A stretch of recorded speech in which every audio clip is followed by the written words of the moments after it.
Era 1857, uma tarde de novembro, em que todos estavam reunidos na sala de visita e Bentinho entrando quando ouviu José Dias proferir seu nome. Bentinho então voltou e se escondeu atrás da porta. Insiste em levar o nosso Bentinho ao seminário. Sim, José Dias, Bentinho, mal tem 15 anos, Capito fez 14 semana passada, são mal criançolas. Lembrando, dona Glória, que a filha da tartaruga tem olhos agrícolas e dissimulada. Em todo caso, vou tentar enviar o Bentinho quanto antes para o seminário. O projeto de enviar Bentinho ao seminário vinha do tempo em que foi concebido. Ela não disse nada ao marido, nem antes nem depois de dar à luz. Contava fazê-lo quando o Bentinho entrasse para a escola, mas já enviuvou antes disso. Viúva, Dona Glória sentiu o terror de separar do filho, mas era tão devota, tão temente a Deus, que buscou testemunhos da obrigação, confiando a promessa a parentes e familiares. Depois de ouvindo isso, tudo, Bentinho foi para a rua. As palavras de José Dias não paravam de martelar a sua cabeça. Bentinho então não havia entendido quanto Capitu lhe era importante. Bentinho constatou: com quem então eu amo Capitu e Capitu a mim? Caminhava Bentinho perdido em seus pensamentos quando se deu conta, estava Capitu riscando o muro bem na sua frente.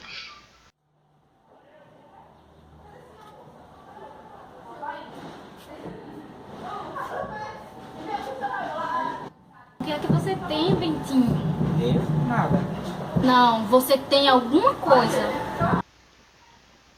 Bentinho quis insistir que não tinha nada, mas não achava palavras.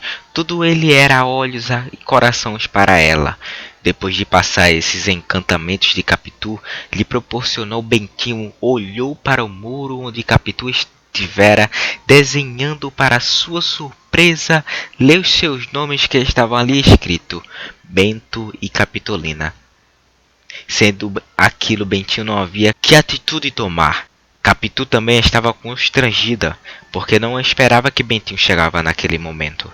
Mas aos poucos, Capitu levantou a cabeça e olhou para Bentinho. O que estava no muro falou sobre eles. Uma voz repentina rompeu o silêncio.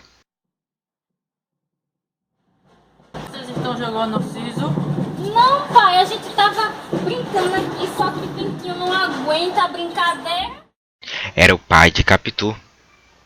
Capitu e Bentinho ficaram todos se atrapalharam com a situação. Imediatamente ela começou a apagar o que estava escrito no muro. Para despachar, começou a conversar com seu pai. O senhor Pádua não percebeu nada do que estava acontecendo entre os dois e logo se afastou. Então, que Bentinho contou para o Capitu a história de seminário, Bentinho ficou atordoado. Não havia visto Capitu tão irritada como então. Bentinho e Capitu, depois de uma longa conversa, tiveram a conclusão de pedir auxílio ao José Dias e ao agregado, fazê-lo passar para o lado de Bentinho. José Dias, como o senhor sabe, mamãe quer que eu seja padre, mas eu venho aqui lhe pedir uma ajuda para me tirar dessa situação. Mas o que eu posso fazer, Bentinho? Pode muito. O senhor sabe que todos na minha casa os apreciam. Se mamãe quer que eu estude leis, vou para São Paulo. Mas pelo menos padre não serei. Sei que você não quer ser padre, mas já quer estudar leis, então vá para a Europa. Na manhã seguinte, Bentinho foi correndo contar para Capitu a conversa com o agregado. Ela, por sua vez, preferia o seminário, em vez de ficar abatida da larga separação de vingar-se à ideia da Europa. Mostrou satisfeita com a possibilidade. Bentinho depois voltou para ver Capitu.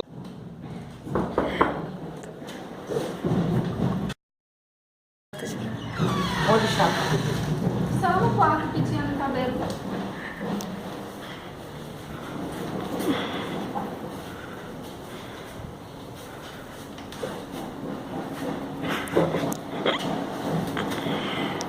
Então, Bentinho, José Dias já falou com sua mãe?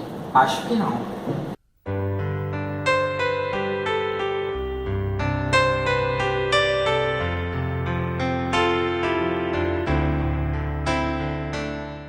Houve passos no corredor.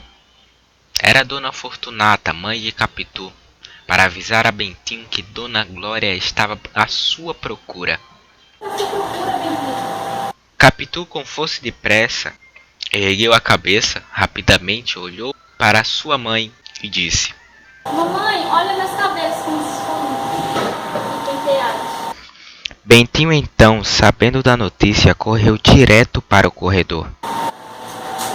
Rapidamente, mal vendo a sua mãe na porta, foi falando alegremente: Mamãe, O que é, meu se filho? eu disser à senhora que eu não tenho vocação para ser padre, Não, meu filho, já está certo que você vai para o seminário no segundo mês do ano que vem.